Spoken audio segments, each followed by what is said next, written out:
आज की क्लास हमारी नरेशन की सेकेंड डे है और इस दिन में आज हम सीखेंगे कि किस तरीके से हम डायरेक्ट स्पीच अगर क्वेश्चंस हो, यानी कि जब हम कभी प्रश्न बनाए तो किस तरीके से प्रश्न वाले वाक्य को हम इनडायरेक्ट स्पीच में चेंज कर सकते हैं। ओके, उससे पहले कुछ बच्चों के डाउट्स जो है आपके किस चीज में है, अफर्मेटिव में। सो जरा देखते हैं डायरेक्ट स्पीच क्या था सेंटेंस, जरा बताओ। अमन said to Aman said, only said, yes. Aman said, I will not come in your wedding. Yes. Is it visible? Okay. Now we are going to change into indirect speech. तो आप में से पूछ रहे थे हिमांशु कि सर ये कैसे बनेगा, how can we make it. So Aman, so just tell me reported verb इसमें क्या है, शेड। ठीक है, ये आपका रिपोर्टेड वर्ब है। तो ये अगर रिपोर्टेड वर्ब है तो ये क्या है, हमारा रिपोर्टेड स्पीच है। ठीक है, तो आप जल्दी से बता दो जो शेड है रिपोर्टेड वर्ब, ये यहाँ पे किसी से मतलेगी टोल्ड में। मैंने लेकिन कहा था कि reported verb according to situation change होती है, यानी कि जो रिपोर्टेड स्पीच होती है उस आधार पे बदलती है आपकी रिपोर्टेड वर्ब, जो इनडायरेक्ट स्पीच में चेंज करते हैं।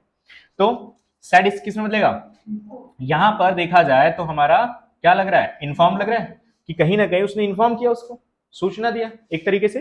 बिल्कुल, हम टोल्ड भी लगा सकते हैं, बट द एप्रोप्रिएट वर्ब जो है वो क्या है, इन्फॉर्म्ड है। So Aman informed, inverted comma हटेगा, अफर्मेटिव है तो क्या लगाएंगे, दैट।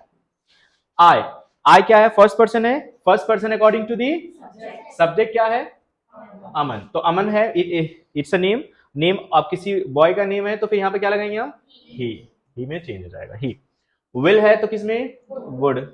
नॉट का नॉट ही रहेगा, कम का कम ही रहेगा, इन का इन ही रहेगा। अब क्वेश्चन ये उठता है, सर ये योर जो है ये कौन सा प्रोनाउन है, फर्स्ट पर्सन, सेकंड पर्सन या थर्ड पर्सन, सेकंड पर्सन है। गुड, सेकंड पर्सन हमारा होता है यू, और यू का पजेसिव क्या होता है, योर, और objective you, you your and you. Good, अब ये यू जो है सेकंड पर्सन है, ये अकॉर्डिंग टू किसके चेंज होगा, ऑब्जेक्ट। क्या इसमें ऑब्जेक्ट है, नहीं है। गुड, अब यहाँ पे एक चीज समझना है, यहाँ जब ऑब्जेक्ट नहीं है तो फिर क्या करेंगे, यस। तो अब जरा सोचो, इसने जिसको इन्फॉर्म किया होगा वो किसको इन्फॉर्म किया है।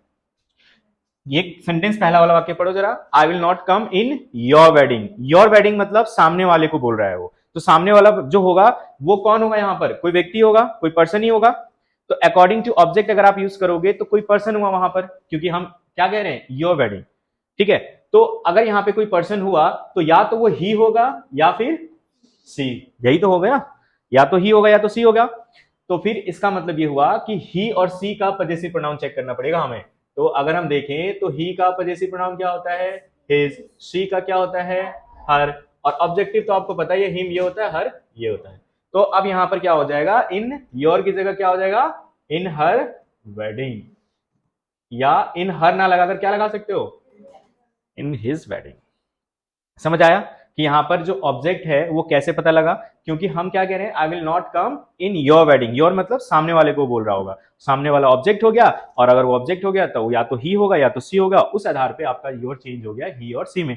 तो ही जो है ये सब्जेक्टिव प्रोनाउन है, हिज क्या है, पजेसिव, और यहां पर यू का पजेसिव यूज हुआ है योर, तो फिर ही का भी तो पजेसिव होगा हिज, क्योंकि सब कुछ बदलेगा इसीलिए। गुड, इसे नोट डाउन कर लो जल्दी से। ओके ना, लेट्स मूव। देखो अब एक वाक्य और देखते हैं यहां पर।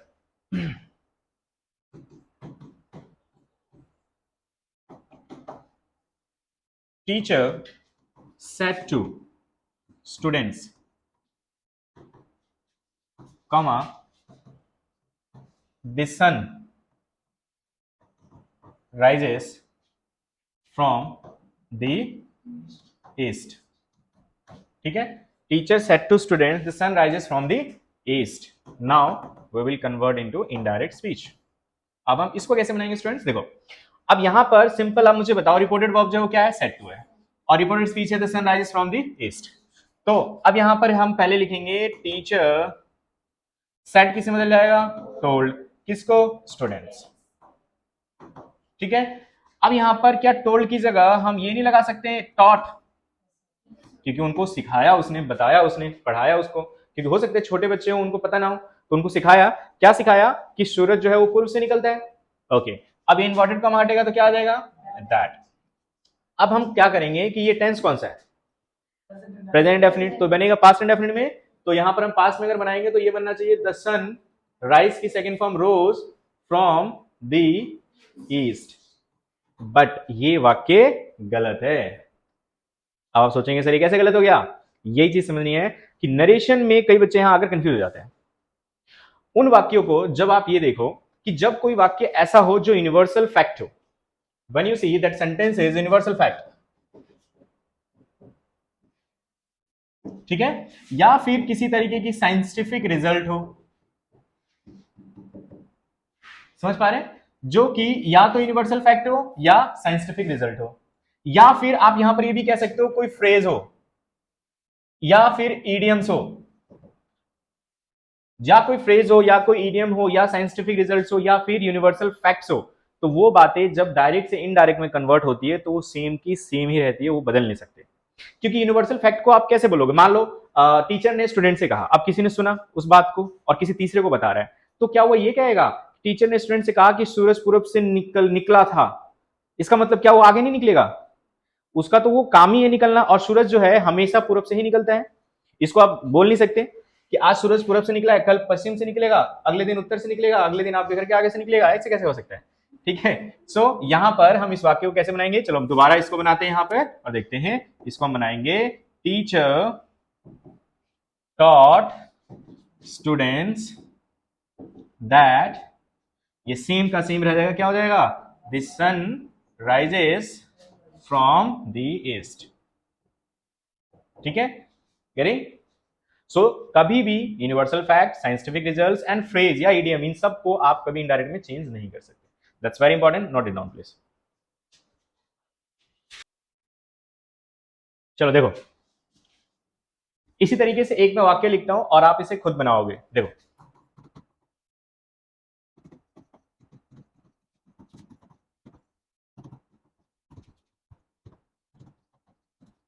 सेंटेंस है, father said to son a friend in need is a friend Indeed.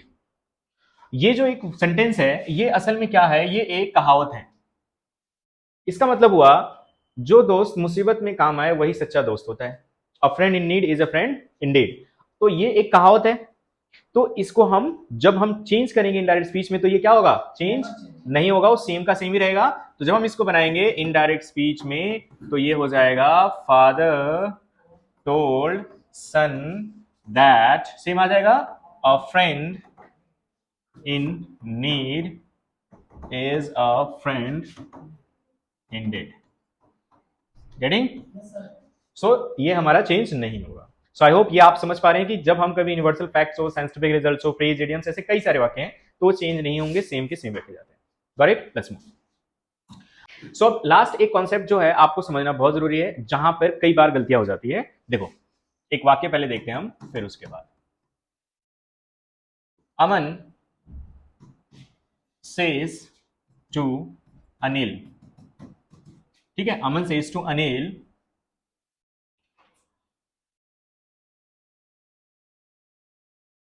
We are good friends, ठीक है। अमन ने अनिल से कहा, अमन अनिल से कहता है कि हम अच्छे दोस्त हैं। So now let's change in indirect speech. So जब हम बनाएंगे इनडायरेक्ट स्पीच में डायरेक्ट को, तो ये हमारा क्या है, रिपोर्टेड वर्ब, ये रिपोर्टेड स्पीच। अब ध्यान रखना, जब कभी भी आपका रिपोर्टेड वर्ब क्या हो, अगर सेज में हो, ठीक है, तो इसको जब आप चेंज करोगे तो वो किस में चेंज होगा, टेल्स में चेंज होगा, ध्यान रखना। और जब कभी आपका रिपोर्टेड वर्ब टेल्स में हो, ओ सॉरी से में हो, तो ये किस में चेंज होगा, बताओ, टेल में ही रहेगा, सेम रहेगा। यानी प्रेजेंट इंडेफिनिट जो है अगर एसईएस में है तो यहां पे भी एसईएस आएगा, यहां पे प्रेजेंट का फर्स्ट फॉर्म है तो यहां पर भी फर्स्ट फॉर्म ही आएगा, इट विल नॉट चेंज, ठीक है। Let's make, so Aman says to Anil, तो क्या हो जाएगा, अमन टेल्स अनिल, कॉमा हट जाएगा तो क्या बन जाएगा, that we are good friends. तो वी जो है आपको पता ही है, दे हो जाएगा, दे, क्योंकि वी है, ये दोनों आपस में बात कर रहे हैं, दे, इज एम आर है तो क्या बन जाएगा, was were, they were good friends. तो असल में यहां पर मैं ये बताने की कोशिश कर रहा था, अगर सेज है तो यहां पर टेल्स है, से है तो टेल है। Getting it, good. So now let's move, अब हम आगे बढ़ते हैं। फाइनली हमने अफर्मेटिव कंप्लीट कर लिया। अब बारी है हमें ये जानने की कि किस तरीके से हम क्लोज एंडेड सेंटेंसेस को बनाएं। ओके, सो लेट्स मूव कि हम क्लोज एंडेड सेंटेंसेस को कैसे बनाएंगे।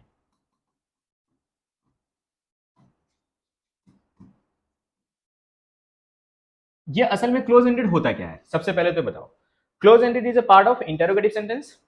So we have divided the interrogative sentences into two parts. The first one is close-ended, second one is open-ended. Close-ended sentences are called those questions which are asked only, which are given the answer only in yes and no form. And open-ended, the sentences are there which answers should be only in open way, means आपको हमेशा openly answer देना होता है, वहां पर आप yes no में answer नहीं देते हो। सो हम फाइनली क्लोज-एंडेड सेंटेंसेस को अब समझते हैं कि इसको हम कैसे बनाएं। सही, पहले मैं एक सेंटेंस लिखता हूं, फिर आप इसको देखते हैं। राम सेड टू श्याम, ठीक है, डू यू नो मी, ठीक है, ये समझ आ गया। Ram said to Shyam, do you know me. तो हम जब हम क्लोज एंडेड की बात करते हैं तो क्लोज एंडेड मतलब रिपोर्टेड स्पीच की हम बात करते हैं, ठीक है। रिपोर्टेड स्पीच आपकी होती है जो क्लोज एंडेड में होती है। ये तो हमारा रिपोर्टेड वर्ब है, ये तो हमारा सेम रहेगा, ये तो यहां थोड़ी बदलेगा। अब हम इसको चेंज करेंगे इनडायरेक्ट स्पीच में। बहुत आसान है बनाना। तो सबसे पहले हम पहले क्या बना रहे थे, टोल्ड से, लेकिन मैंने क्या कहा था, अप्रोप्रिएट वर्ब होना चाहिए। तो अब जरा इसको पढ़ो, क्या टोल्ड ही आएगा यहाँ पे? आपको लगता है ये प्रश्न पूछ रहा है? बिल्कुल, आप समझ गए सभी। तो यहाँ पे टोल्ड बिल्कुल नहीं रहेगा। तो यहां पर एक चीज समझ आया कि जब क्लोज एंडेड आपका सेट टू है तो वो मोस्टली किस में चेंज होगा, आस्क में चेंज होगा। Getting this is, so Ram asked Shyam. अब आपको पता है कि इन्वर्टेड कॉमा हटेगा तो क्वेश्चन में, फिर ये इन्वर्टेड कॉमा हटेगा तो यहाँ कंजंक्शन आएगा। अफर्मेटिव में क्या था, दैट। सो यहां पर दैट नहीं आएगा। इसका देखो क्या कहता है कॉन्सेप्ट,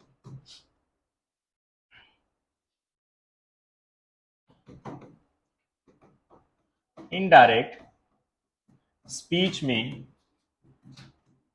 क्लोज एंडेड सेंटेंसेस को इफ, ठीक है, स्लैश वेदर से जोड़ते हैं। समझ आया कुछ आपको? इफ स्लैश वेदर, यानी कि या तो आप इफ कंजंक्शन का यूज कर सकते हो या फिर वेदर कंजंक्शन का यूज कर सकते हो। तो यहां पे इन्वर्टेड कॉमा हटा, मैंने क्या लगा दिया, इफ, ठीक है।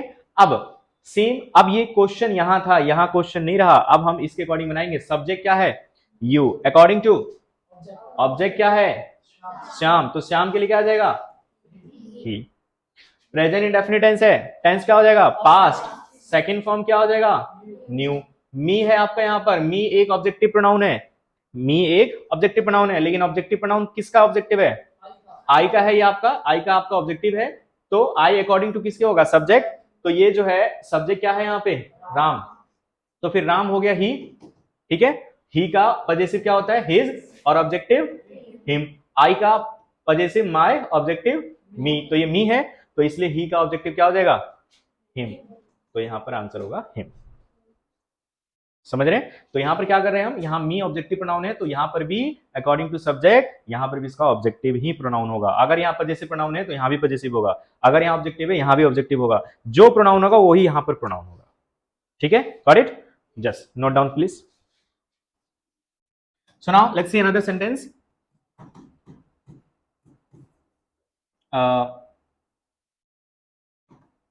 Anjali said to Akash, okay, can you help me? आसान है? Is it easy? Easy है, मुश्किल है? जल्दी बताओ। It is so easy ना? So let's make it now. So Anjali, Anjali क्या हो जाएगा, ask आकाश। इन्वर्टेड कॉमा हटा क्या लगा देंगे, whether या if। I am just using whether now, आप भी लगा सकते हो। Whether you second person according to object ही, Akash according to object Akash हो गया। कैन का क्या हो जाएगा, गुड। हेल्प का help, me subjective subjective pronoun के अकॉर्डिंग, ये हमारा सब्जेक्टिव प्रोनाउन है तो हो जाएगा मी जो ऑब्जेक्टिव प्रोनाउन है फर्स्ट पर्सन है, यस, तो first person according to subject, तो मी किस में बदल जाएगा? बिल्कुल समझ गए आप, आपको बहुत समझ आ रहे हैं, you are getting very quickly, just note down quickly. So now listen now. Now I'm going to write another sentence here. Then we will see. Same now here. Now again Akash. Akash said to Anjali, what see? Will you marry me? Now here Akash is saying to Anjali, will you marry me? It is a question also. Now we will change into indirect speech. Now see, Akash asked whom? Akash Anjali से पूछा उसने, ठीक है. But don't you think कि यहां पर थोड़ा appropriate verb change हो सकता है, दूसरा वर्ब भी आ सकता है. कोई शादी के लिए किसी को बोल रहा है, आपको याद है एक वर्ब आता है, क्या बोलेंगे इसको हम? क्या हम यहाँ पे प्रपोज्ड नहीं लिख सकते क्या? प्रपोज्ड मीन शादी के लिए प्रस्ताव रखना किसी के सामने. So Akash proposed Anjali if you according to the object see, है ना, विल का हो जाएगा वुड मैरी. मी जो है ये हमारा सब्जेक्ट है, सब्जेक्टिव प्रोनाउन है, तो according to subject subjective objective pronoun है, तो क्या हो जाएगा? हिम होगा ना, ही है तो ही का ऑब्जेक्टिव हिम हो जाएगा. So this is your close ended. ठीक है, नेक्स्ट हम समझेंगे अब क्या? Open ended. Okay, so kindly note down, फिर हम आगे समझते हैं.